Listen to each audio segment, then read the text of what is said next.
Macro economics का नया chapter करेंगे बैलेंस ऑफ पेमेंट। तो ये जो बैलेंस ऑफ पेमेंट चैप्टर है इसमें कुछ 1 मार्कर आएंगे, कुछ 3 मार्कर, कुछ 4 मार्कर। 6 मार्क का क्वेश्चन इस चैप्टर से आता नहीं है। तो हम एक एक छोटा छोटा टर्म्स वैसे ही तोड़ तोड़ के पढ़ेंगे जैसे पहले पढ़ते थे।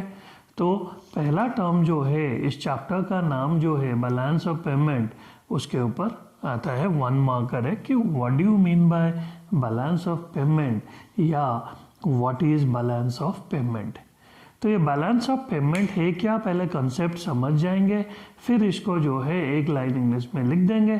तो बैलेंस ऑफ पेमेंट है क्या, बैलेंस ऑफ पेमेंट मतलब जब भी कोई कंट्री का रेस्ट ऑफ द वर्ल्ड के साथ कोई भी मॉनिटरी ट्रांजैक्शन या इकोनॉमिक ट्रांजैक्शंस होता है तो वो जो record during a given period of time, मतलब एक साल के अंदर जो भी इकोनॉमिक ट्रांजैक्शंस होगा between a country and rest of the world will be regarded as the balance of payment.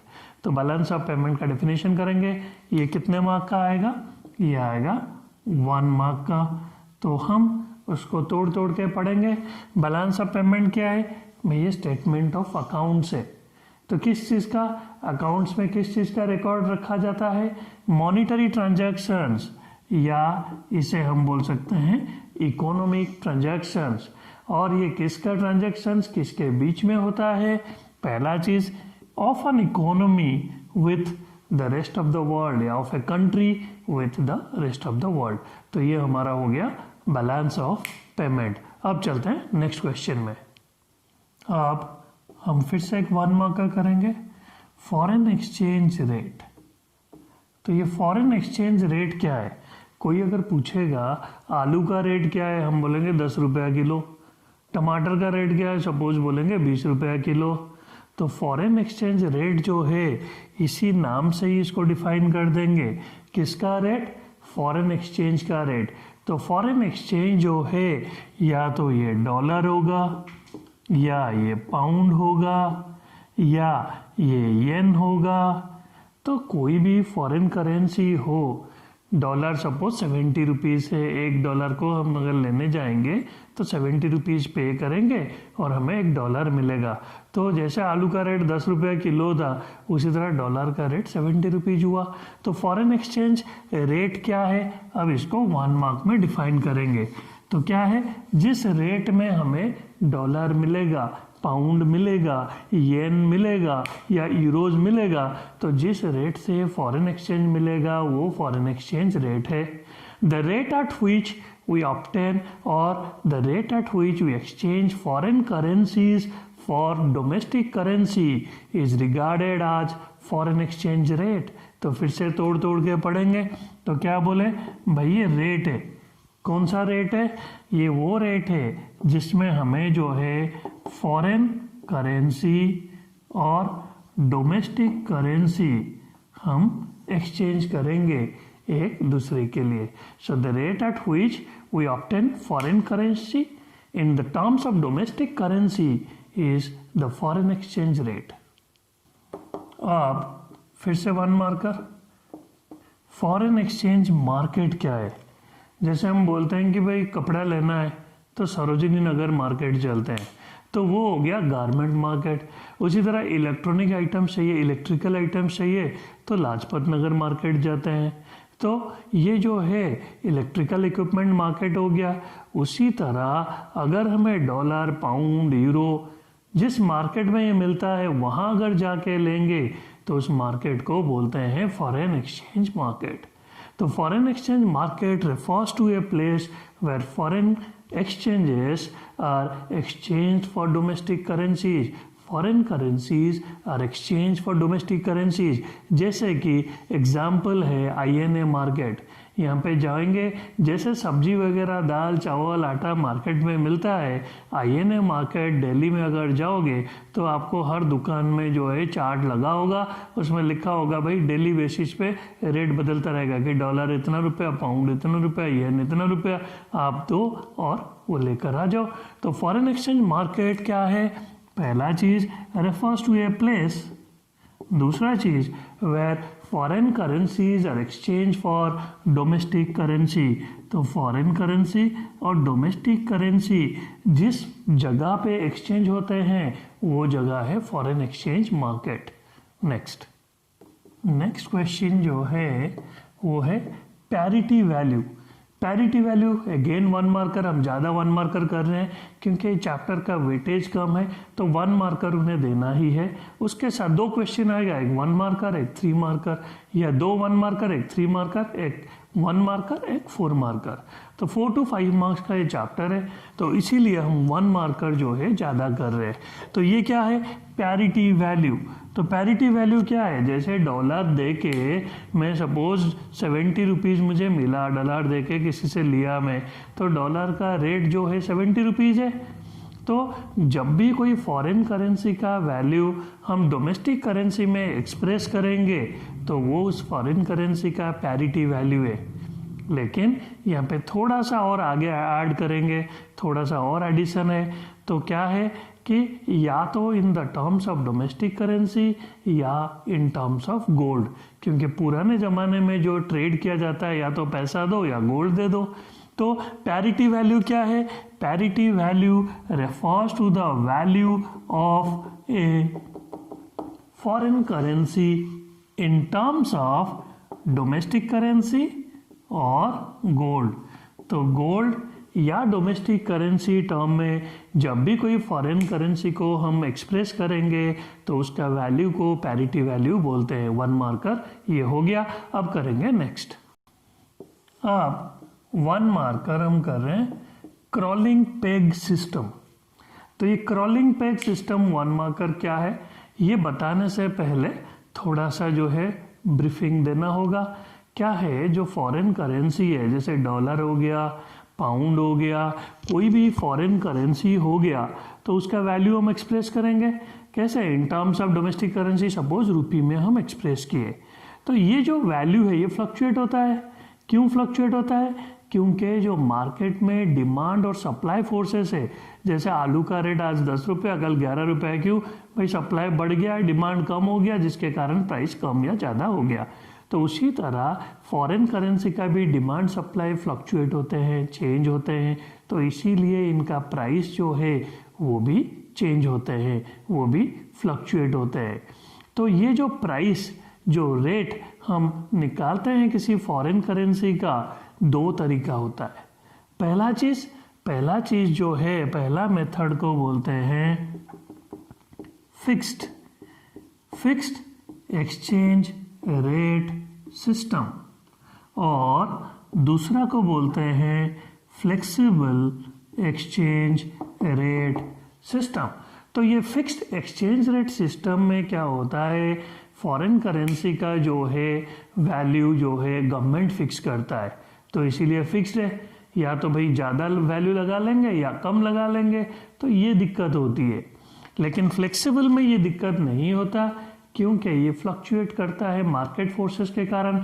Demand ज़्यादा तो रेट ज़्यादा, डिमांड कम तो रेट कम। तो ये हो गया फ्लेक्सिबल एक्सचेंज रेट सिस्टम, जहाँ पे वैल्यू फ्लक्चुएट करेगा।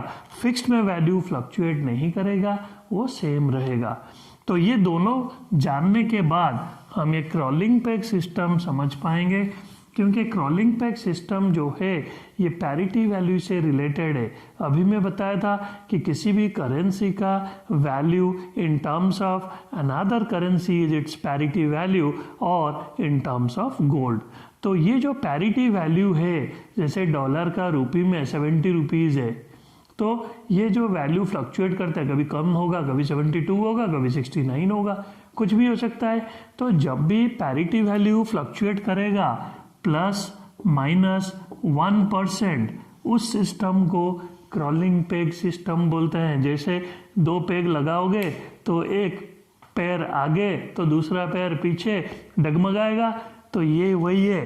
पेग लगा के ये सिस्टम में डॉलर या पाउंड का जो पैर वो आगे पीछे हो रहा है, क्रॉल कर रहा है, अब सीधा नहीं चल पा रहे हैं, रेंग रहे हैं। तो क्रॉलिंग पेग सिस्टम वो है जिस सिस्टम में parity value of a currency is allowed to fluctuate ±1%। तो ये कौन सा सिस्टम में आता है? ये फ्लेक्सिबल एक्सचेंज रेट मेथड में जब भी पैरिटी वैल्यू को फ्लक्चुएट करने के लिए अलाउ किया जाता है ±1%, that system is regarded as crawling peg system. तो अब नेक्स्ट क्वेश्चन पे चलते हैं। अब हम डिप्रिसिएशन पढ़े हैं और डीवैल्यूएशन जो है ये पढ़ेंगे नया चीज। डिप्रिसिएशन सबको पता है, depreciation is the reduction in the value of an assets due to wear and tear या due to lapse of time. तो जो डिप्रिसिएशन होता है किसी भी असेट का वैल्यू कम हो जाना यूज करने से, इधर ड्यू टू यूज और due to lapse of time. कोई नया चीज़ लेके रखेंगे, यूज अगर नहीं भी करेंगे सो अच्छे से साफ सफाई करके रख रहे हैं तब भी 2 दिन 3 दिन बाद भी बेचेंगे तो कम में बेचना पड़ेगा, तो वो जो वैल्यू कम हुआ दैट इज डिप्रिसिएशन।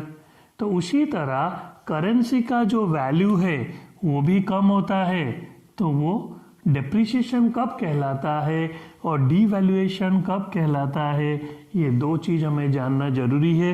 ये इम्पोर्टेंट है, 1 मार्कर में फंसा देंगे बच्चों को जो है डिप्रिसिएशन और डीवैल्यूएशन दोनों एक जैसा लगेगा। तो पहला चीज़ डिप्रिसिएशन क्या है? Depreciation again same cheese, reduction in the value of a currency. Currency का वैल्यू कम हो गया। क्यों कम हो गया यहाँ पर? क्योंकि ये जो है फ्लेक्सिबल एक्सचेंज रेट सिस्टम में जब भी करेंसी का वैल्यू कम होता है उसे डिप्रिसिएशन ऑफ करेंसी बोलते हैं। जैसे कि डिमांड कम हो गया तो डॉलर का रेट कम हो गया, that is depreciation of currency. तो ये फ्री मार्केट में होता है। और डीवैल्यूएशन क्या है? यहाँ जो है मेथड जो है वो है फिक्स्ड एक्सचेंज रेट सिस्टम, क्योंकि प्राइस जो है, रेट जो है गवर्नमेंट फिक्स किया तो गवर्नमेंट गलती से कम लगा लिया, दोनों जगह वैल्यू कम होता है लेकिन मेथड अलग है। ये फिक्स्ड एक्सचेंज रेट सिस्टम में होता है और depreciation flexible exchange rate system में होता है। बस यही याद रखना है, 1 मार्कर ये दिला देगा।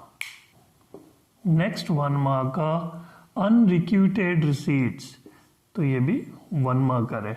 तो अनरिक्यूटेड रिसीट्स, ये नाम ही कई बच्चों को जो है पहले बार सुनाई दिया होगा कि अनरिक्यूटेड रिसीट्स क्या है, और ये हर बुक में नहीं है। एग्जाम में दे देंगे, बच्चे सोचेंगे ये कहाँ से आ गया, तो ये जानना जरूरी है। बहुत ही सिंपल चीज़ है। रिसीट तो पता है कहीं से कुछ मिला, जब कहीं से कुछ मिलता है फ्री में that is unrequited receipts. So unrequited receipts है क्या? वही anything which you receive for free. So these are unilateral transfer. बस इतना ही बहुत है। यूनिलैटरल मतलब 1 साइडेड, एक तरफा। जैसे फ्री में मिला, मुझे कोई चीज़ कोई दे गया, बदले में मैं कुछ नहीं दिया, तभी तो वो फ्री हुआ।